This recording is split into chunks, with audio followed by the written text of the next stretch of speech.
Greetings, everybody. Thanks for joining me today. Kind of a bit outside the norm of where I've been going generally with videos, but a recent talk I did with Dr. Longo reminded me of some of my old catacomb articles, and I have quite a few of them. So, depending on how this goes, and if you guys like it, I'll probably continue to put a few more out there for you guys. But I've talked about, I think a good theme for my channel is always falling back on what lies beneath, what's buried below, old foundations. You got kind of the reset theory. We stand on the shoulders of giants type of thing. And the catacombs are very interesting and support a lot of these ideas and are sickening in ways and really make you wonder. And one of the most impressive articles that I ever came across, it's been a few years now, um, is, as you can tell by the thumbnail, the Catacombs of Rome. Now, the story goes that they, emptied out an ancient volcano and over the course of 1,000 years, slowly entombed these people. But, when you start to look at things through the lens of prehistoric civilizations, quote, prehistoric, antediluvian, pre cataclysms, resets, um, martyrdoms, mass genocide. The narrative with these catacombs never really seems to line up. And the timelines, who these people were, the Christian undertones are, it gets a bit, it gets a bit foggy. And, I tempted with throwing this into my Etruscan series because it correlates quite nicely with my video I did on who built ancient Rome. And are these bones the genocide of Etruria? Quite possibly, but some of that information um, we may never come across, but seems very likely. But yeah, let's jump in the article. As always, thanks for joining me today. Let me know what you think in the comments. This article again, 1897, Washington, D.C., and it's titled Rome and its Catacombs. Who laid the foundations of Rome? You boys and girls who are studying Virile, Romine, and the ancient history are ready to answer at once with the story of Romulus and Remus. But I mean the old foundations of those 7 hills which Romulus and Remus found ready for their city. Yeah, found ready for their city. And I don't think I've covered it to a great extent, but the 7 hills of Rome, you know, that's not a normal or static geological feature. In fact, I'd go as far as to say that it's man-made feature. A mound, a giant mound, giant building of sorts. And you can trace it back to the 7 hills of Ireland. They exist all over America and are quite ancient. The astronomical correlations are quite important, in my opinion, as Rome is covered with all kinds of Taurus, Pleiades, North Star symbolism. It seems very likely that just as the mound builders did in many of these large citadel type ancient cities, were also very much built to mirror the stars, as above, so below. But yeah, back to the article. God laid those foundations in a very wonderful way. making provisions thousands of years before anyone thought of building a city there for his persecuted children who would need a refuge in the later days. Yeah, I mean that narrative just falls apart. And when you think about, as we've stated so many times in these American cities in the early 1800s, where the population doesn't match the um, architecture, it doesn't match the technology, it doesn't match, nothing adds up, right? The ability to do what they did in the cities they did, and the time frame they did, giant cities, being completed in 1 year or 2 years or 3 years, or a city going from, you know, uh, sticks to stone, or in reverse, even with some of these fires. Um, the idea of that, and that they would need refuge in later days, seems a bit erroneous. You know, we're supposed to believe these Christians were hiding in these catacombs, right? But once you get to the numbers and the sheer size of this, you would need a huge conspiracy for this to be some kind of secret, and for you know, the Catholics or whomever in charge persecuting, quote, persecuting these Christians, to not be aware of this and have done something already about these catacombs. It's quite ridiculous, especially when you think of these catacombs exist all over the globe, and the amount of work that goes into removing the bone and the flesh and the tissue, and the it gets pretty dark. But yeah, I'll try not to ramble too much and stick to the article. The foundation of Rome is a volcano, extinct ever since men first lived in Italy. Perhaps ever since men lived in the world at all. Again, I highly doubt that. Um, we talk about Pompeii, but it's one of several. There are so many cities that are buried in Italy, that to think that this would be, extinct and the first lived, doesn't make sense. But the facts of the dimensions and stuff that we're going to get to is going to be the really important part. But now that geologists have learned to know the signs of an old, burnt out volcano when they see one, they find that the forum is just where the crater was, and the seven hills are parts of the ancient mountain. This old volcano died before Vesuvius was born, but it seems to have been one of its ancestors, and to have had some of the same habits. You know that Vesuvius, on the 23rd of August, AD 79, buried Pompeii to the depth of 12 feet above its housetops with pumice and ash. Now, this old mountain, at some date before any reckoning of ours, disgorged ashes in the same way, only there was no city there to bury. Instead of that, the immense layers of ash were themselves buried 50 or 60 feet deep, and long after Rome was built over them, a great city of 4 million inhabitants and more than double the size of London.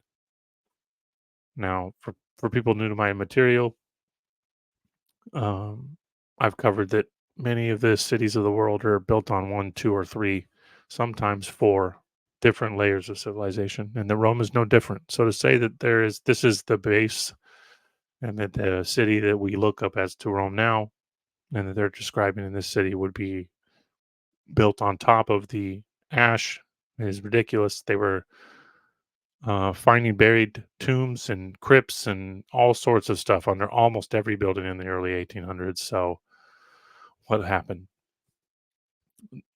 When the early Romans were looking about for building material, they found places on the hillsides where the volcanic ash cropped out, and discovered that mixed with lime, they formed an admirable cement for building and paving purposes. The demand for the material was immense, and a large body of men were employed in excavating the layer of ashes and making the cement. Of course, it could not all be taken out, or the city would cave in, so it was carefully excavated in tunnels, partially lighted and ventilated by holes at regular intervals. There are 41 different caverns thus dug out.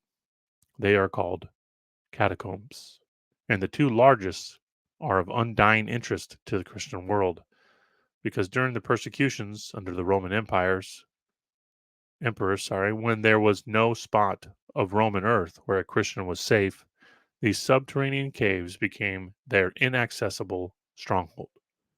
They extended 16 miles underground, farther than the explored part of our Mammoth Cave. And if the passages were put into one continuous street, it would be 900 miles long. They were 2 feet wide and 8 feet high, with 3 rows of berths built into the walls on each side, narrow resting places for the bodies of martyred Christians, or for those who died in their hiding places. The tombs number about 6 million. The passages open in crypts, or arched chambers, of which there are about 1,200. In these were held Christian worship, and with the slab upon some tomb for a table, the Lord's Supper was celebrated. Now we're going to get in. It's going to get really interesting, and why that I picked this one because there are dozens and dozens of catacomb ones, but far lack the details that we're going to get into down here, and we're going to really expose who these Christians were. Upon some tomb where a table the Lord's Supper was celebrated. Here met the hundreds of the excavators, with many men and more women of every degree, from Crispa and Valria, the wife and daughter of the Emperor Diocletian, who began the persecution, to the laborers in the farms and vineyards in the suburbs. Food and clothing were often let down through the ventilators to the Christians in hiding there, and many a time the body of a martyr passed the Roman police in the great wine casks carried out of the city to some Christian vintner, who would take the honored remains by night through the secret opening into the catacombs, which he had made somewhere in his vineyards. That's a really important part to remember that these tunnels, these tunnel systems, again, why I connect that I think that the Rome we speak of was built on ancient mounds and perhaps even ancient buried buildings and this kind of cement theory. Um, this is a similar theory to what was going on in the southwestern United States when they were finding what they believed were mountains and then found, oh, these must be burial mounds. Oh, actually, they're giant buildings that could have housed 100, 200, 1,000 or more people. They were so large. And I think this is a similar concept.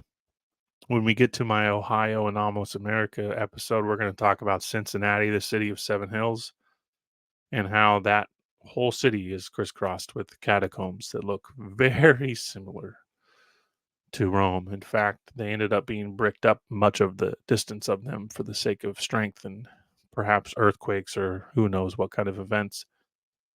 But again, no coincidence in why I do believe these are kind of second or third or fourth inhabitants in the line. And as this article just stated there, these tunnels extended far out into the countryside, much like the mound complexes of the Mississippi Valley. On the tombs of the Christians were generally placed some sacred symbol, most frequently the Greek cross, as it is called, but which had no allusion to the cross at all, but was merely the Greek letter X. Really important. Christ's initial often combined with the Greek letter P. They never used the Roman cross, which was only the painful memory of his agony. Another inscription of frequent occurrence was IHS, which is often used in our churches now and commonly supposed to stand for Iesus Hominum Salvator, Jesus the Savior of men, but that it is not what the Christians in the catacombs meant by it, for they generally added a V, thus IHSV, meaning in ho signo vinces, by this sign conquer. So who are we talking about? Who built these catacombs? Who were they dedicated to? Who was down here doing their rituals? Looks like it was the Jesuits. A curious symbol was often used, the rude outline of a fish, which meant to them Jesus Christ, the Son of God, the Savior, because the word ichthys, a fish, is formed of the initial letters of that sentence. Ichthybus. The tombs of those who died in gladiatorial shows were distinguished by little vials of their blood cemented into the stone. See how strange this gets? Um, yeah, the blood in vials. We're gonna show some, you know, if you guys are interested and I end up doing another episode, we're gonna talk about the Nazis hiding and stealing relics from these catacombs, and there's some rather interesting images of these martyrs and how they were petrified almost and wearing their clothes, and it's quite morbid and creepy and um, yeah, very very Jesuit, if I had to use a term, and the fact that the gladiatorial um, people were buried with vials of their blood cemented into the stone. They did not call themselves by such names as now distinguish Christ followers. There was no Catholic nor Protestant then. They did not even use the name Christian, but said followers of Christ, children of God, saints. They did not speak of any Christian as dead, for Christ abolished death, but wrote he sleeps, or her birthday was on such a day. St. Paul was a prisoner in Rome, chained as he was to soldier guards. It is not probable that he was ever able to meet with the Christians in these underground chapels, but his epistle to the Romans must have been read there, and its deep truths pondered by men who were shut up in these dark caverns, full of the memories of the departed. When St. Paul was martyred, his remains were buried in the catacombs. Roman priests claim that Peter lies there also, but there is no proof that he ever was in Rome. But there, with the noble army of martyrs, rests the sacred dust of the Apostle Paul. And one last part here.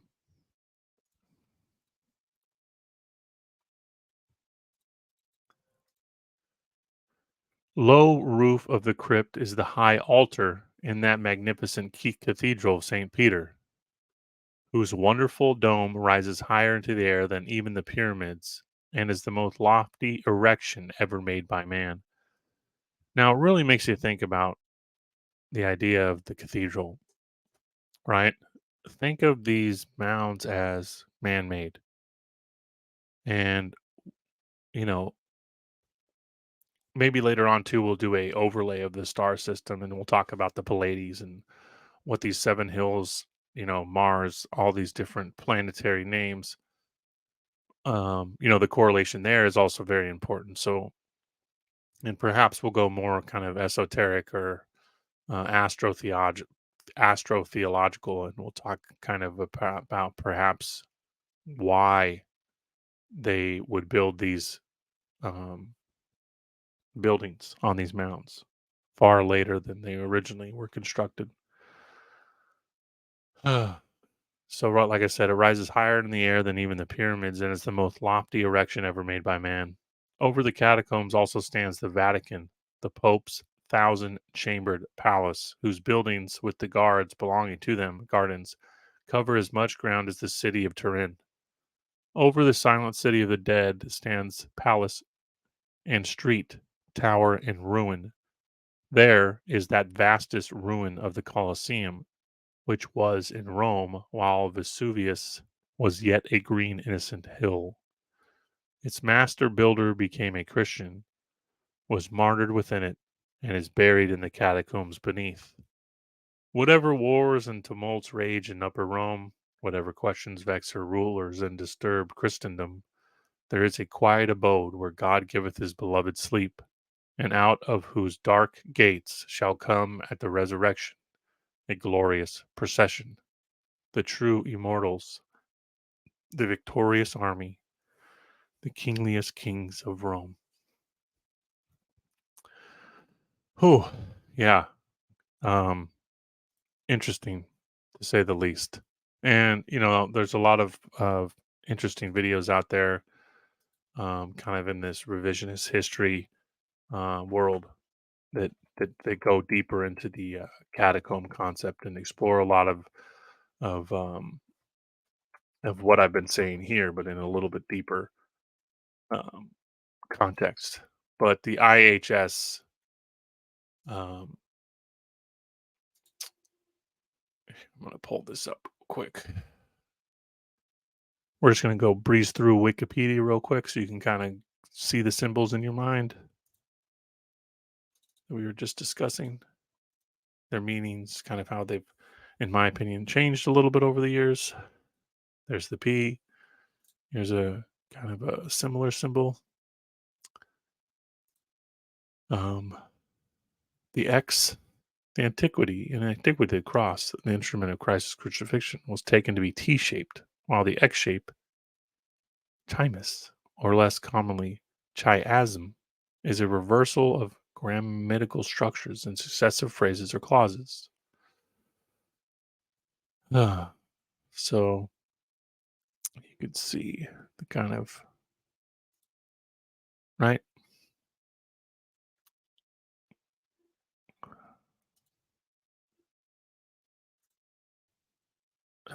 You can see, although a bit different, IHSV. And remember what it stated. Um, Something about victory. I can't remember. Let me hop right back into that. I'll leave that up there. Um, by this sign conquer. That's what it originally meant, supposedly. So did it really have anything to do with Jesus? By this conquer. Yeah, I think that's what we're dealing with there. But anyways, I wanted to thank you and, hope you enjoyed this. Um, I don't think there's any way we'll avoid doing some more like this in the future, but stay tuned. And as always, have a wonderful day, guys.